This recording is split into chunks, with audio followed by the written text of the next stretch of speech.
Good morning, all, and welcome to today's operator meeting. My name is Sienna, and I will be your host for today. As a reminder, all questions will be answered at the end of all presentations, but feel free to put them in the chat as they come to you. Please do not ask questions that do not pertain to any topics in today's operator meeting. With that being said, Greg, you're up first.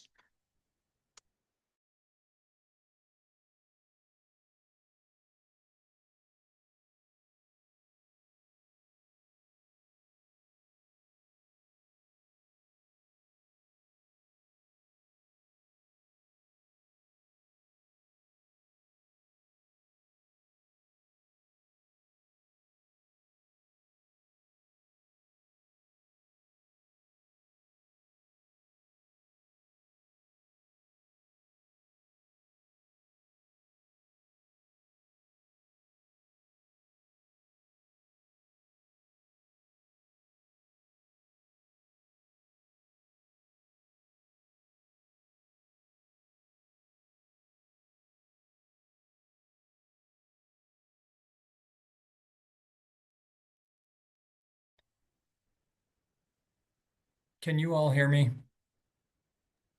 Yes. Great. And now I can hear you as well. I'm having some technical difficulties. Apologize for that.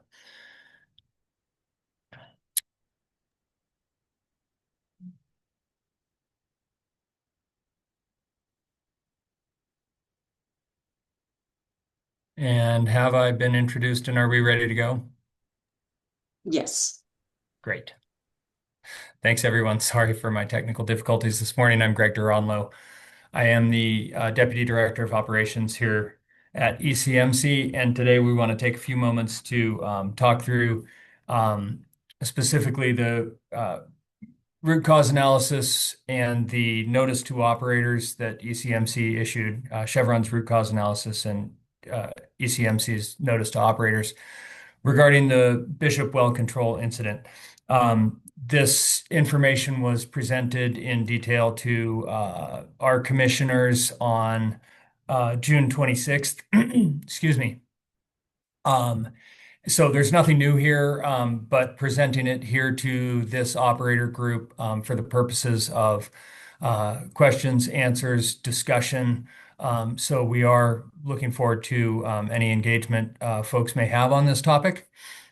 Um, and Sienna, I'm going to have to ask you to advance the slides because of where I am.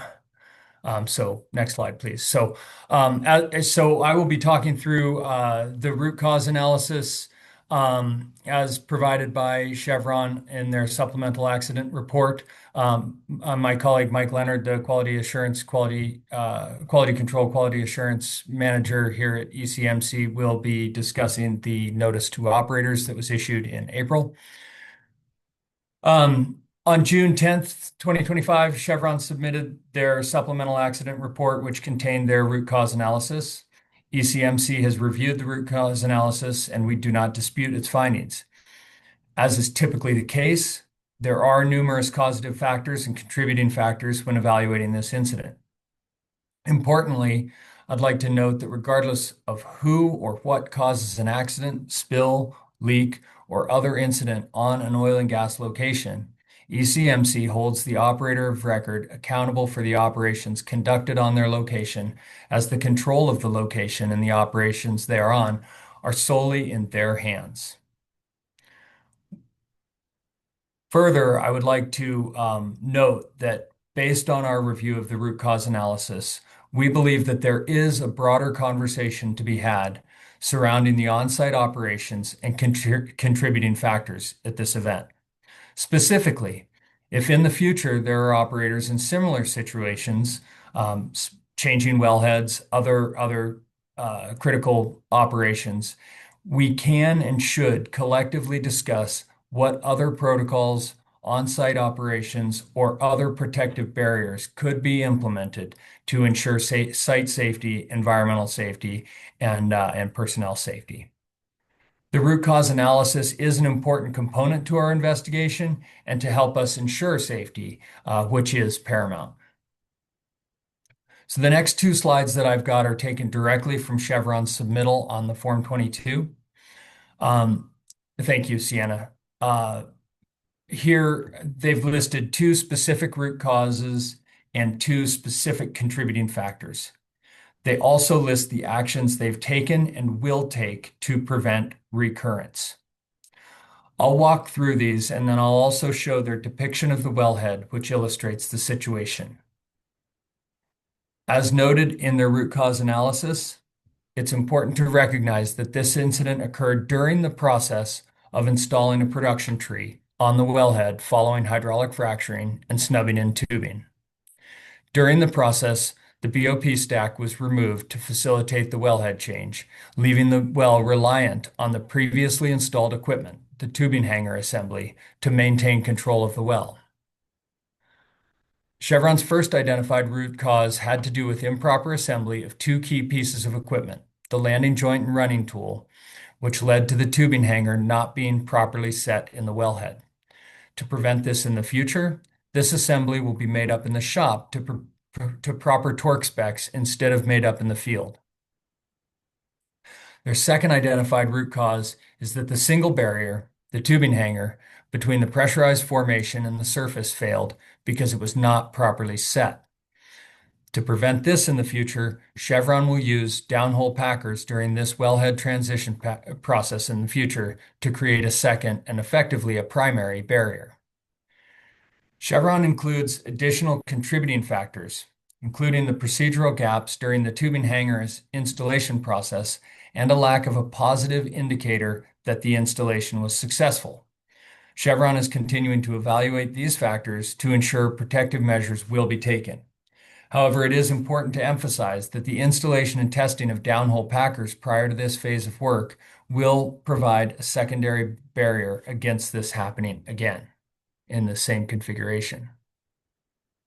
Next slide, please. So these diagrams, again, taken directly from Chevron's Form 22. While these diagrams show the specifics of the equipment failure, it's important to note that not all operators use this same installation assembly. Your operations may differ from this. And I'll talk about why we want to go through this in a minute. So just on the left, the diagram A shows the well bore schematics as they're properly assembled and installed before the BOP is removed and the production tree is installed. On the top right, diagram B shows how that tubing hanger mechanism is supposed to work when it's properly installed. And as you can see, the orange energizing ring moves down and engages the lock ring. And when properly engaged, that secures the tubing hanger. So even when there is no BOP or production tree in place, the tubing hanger is a solid, if properly installed, is a solid barrier. On the bottom right, diagram C shows what happened at the Bishop A18742 well. Due to the improper assembly of the tubing hanger, the energizing ring did not fully engage the lock ring. When the BOP was removed, the single barrier held while the production tree was placed on the tubing head. But in the process of aligning and securing the production tree, the equipment made contact with the energizing ring, which then unseated the tubing hanger and allowed the pressure in the well to release and the production wellhead throw the production wellhead out of place, thus starting the blowout. The wellhead was thrown into the air and came down, striking the individual working on it and broke his leg. The reason we're discussing this today is to encourage all operators, regardless of their equipment, to review what went wrong here and what could similarly, if not exactly, go wrong with your own operations. To review and determine that you have systems in place to prevent the same results from any given critical equipment failure, and that you have measures in place to confirm proper installation of critical equipment. I'll now turn it over to Mike Leonard, QA/QC manager, and he will discuss the April 2025 notice to operators. Thank you. Thank you, Greg. Can everybody hear me? Yes. I'm going to assume yes.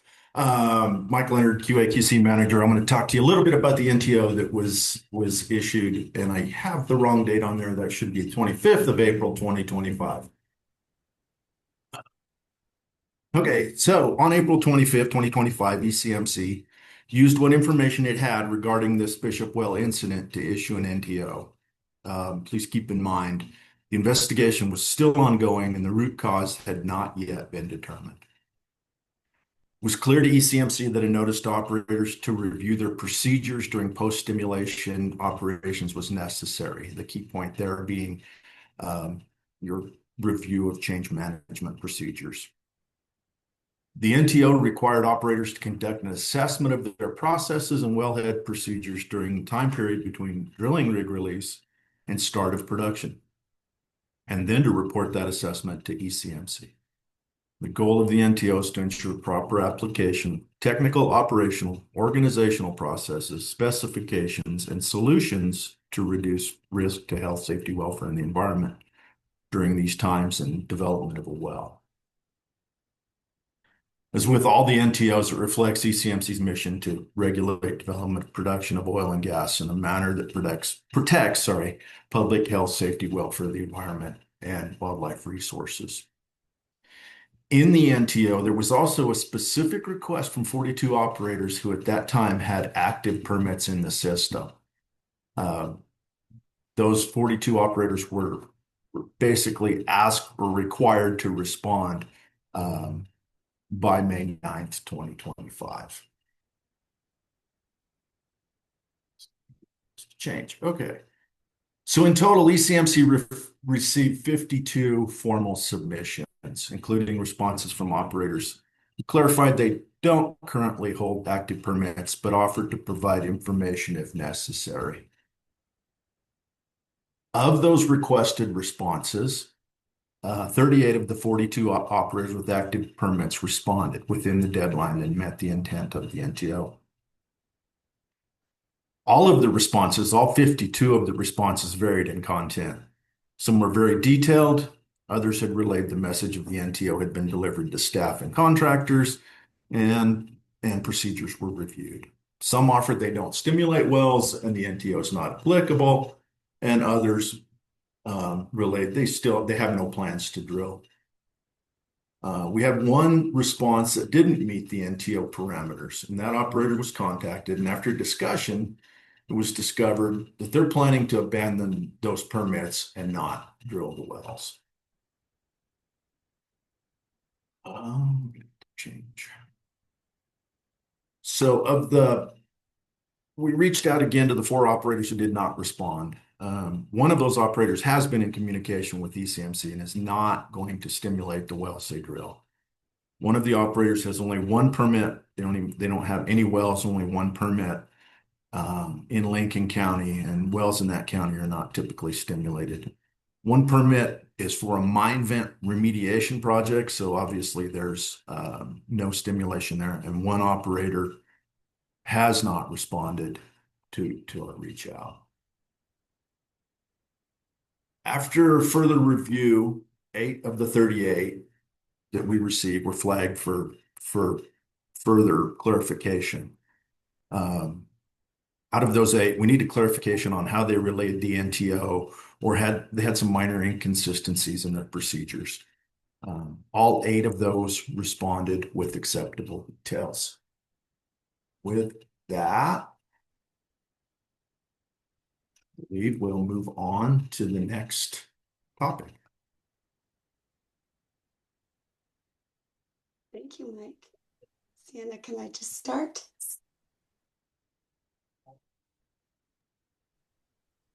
Kristen, go ahead. Great. Well, good morning, guys. I am Kristen Kemp, Community Relations Manager, and this morning I'm just giving a very quick teaser, so to speak, about the required plain language summaries, which is per Rule 315.A.7 that pertains to the Form 2B. And this is a result of the cumulative impacts rules that were adopted in fall of 2024.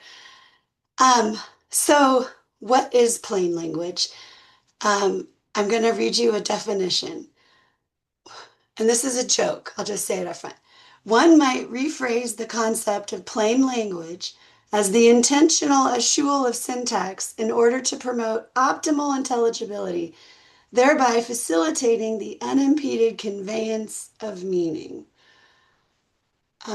So I can't see anybody's faces, but I hope you're chuckling or you're just ignoring me and not really listening. But the point of plain language summaries is to translate the really technical stuff that you all do as operators for a layperson, a non-engineer, a non-scientist to be able to better understand what's in the oil and gas development plan. Because as you well know, uh, these are public documents and the public is viewing them through our database, but they're really complicated and folks don't often understand what you are proposing. And so one of the purposes of this plain language summary that's now required is to just help folks understand what you're proposing in layperson speak. Um, so uh, specifically, um, the document, the plain language summary, is going to be pulled out as a separate document for you to attach. And that's what I'm here to tease out. So this has been required since December, but as of hopefully August, but probably September, we'll come back to one of these meetings. We will provide instructions on exactly how to upload this plain language summary as a distinct document so that it's all the more easy for members of the community to read. So that's really all I had to say today, and glad to take questions at the end. Thanks. Thank you so much, Kristen. Sabrina, you're up next. Good morning, everyone. Sienna, can you hear me all right? Yes. Okay, great. Thank you. And good morning, everybody. I'm Sabrina Trask, the manager of the Cumulative Impacts and Energy Transition Unit here at ECMC. Let me advance the slide quickly. So I'm really pleased to announce this morning that ECMC has filled the last vacant spot on the Cumulative Impacts team. We are now fully staffed for the very first time ever, which is amazing. It is my pleasure today to introduce our new Cumulative Impacts and Emissions Specialist, Daniel Sharon. He's the first person ever to hold this position. It's taken a while for us to get through rulemaking and figure out what this position needs to do. And so we've really got a ringer here. Yeah, Jessica, definitely. So Dan comes to us from the National Park Service, where he was a NEPA specialist working on environmental planning efforts. He also has over 5 years of experience working for the state of Wyoming Air Quality Division as their ambient air quality project manager. So he's a little bit of a unicorn as he has expertise in both air quality and environmental planning, including considerations for human, wildlife, and water resources. So in this role, Dan will be your primary point of contact for information required in OGDPs and CAPs, specifically related to the area of evaluation and this cumulative impact analyses, Form 2B and Form 2F emissions data, as well as the NOx and greenhouse gas intensity data. I want to highlight that in the planning and permitting unit, our location assessment specialist or LAS team will continue to do most of the baseline review of most of the AOEs and CIAs and the Form 2B data not related to emissions and intensity. This is because the sheer volume of work to review all the Form 2Bs and all of the areas of evaluation and all of the cumulative impacts analysis, there's no way that one person can do that. So we're going to continue to enlist the very appreciated help from the LAS team for initial basic review. Those OGDPs that include complex, confusing, controversial, or otherwise difficult locations, will automatically go straight to Dan to perform the lead review, but he will also always be available to operators and the LAS team for consultation and additional support. Dan has already begun to consult with the LAS team on a few OGDP reviews. He's going to continue to ramp up his workload as he gets more familiar with the OGDP process here at ECMC. Additionally, Dan will be available to attend pre-application meetings with operators and local governments. He'll take the lead on updating existing and creating new operator guidance on CI forms and topics. He'll also work internally to establish ECMC staff workflows, SOPs, and provide internal staff training as this cumulative impacts program continues to evolve and grow. And then he'll also take the lead in developing the director's annual report to the commission, the big annual report that we just put out in May.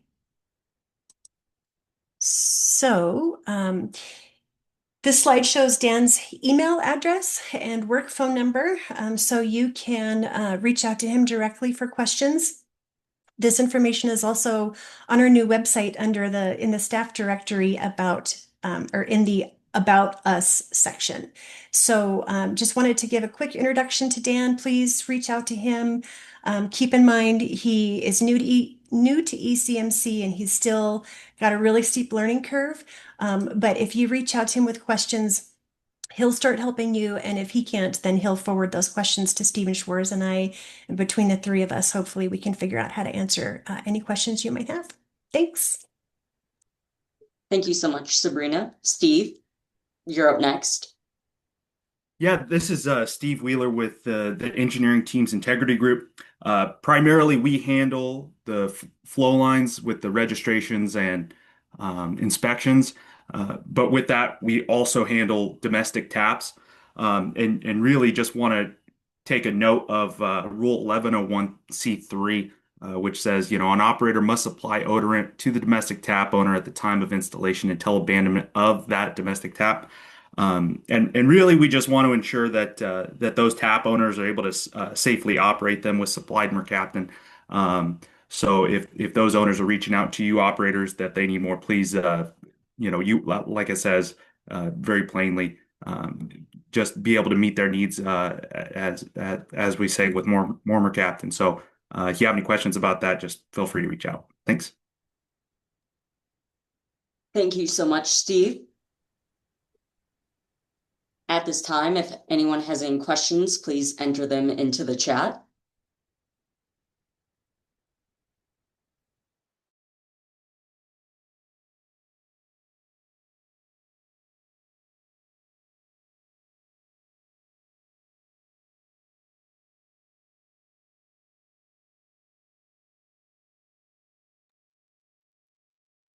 All right, if there are no questions, this concludes today's operator meeting. Thank you all for attending, and we look forward to seeing you on 12 August 2025. These slides will be posted on the website by the end of the week. If you have someone or know someone who needs to be added to the operator distribution list, please send me an email. Thank you so much and have a wonderful day.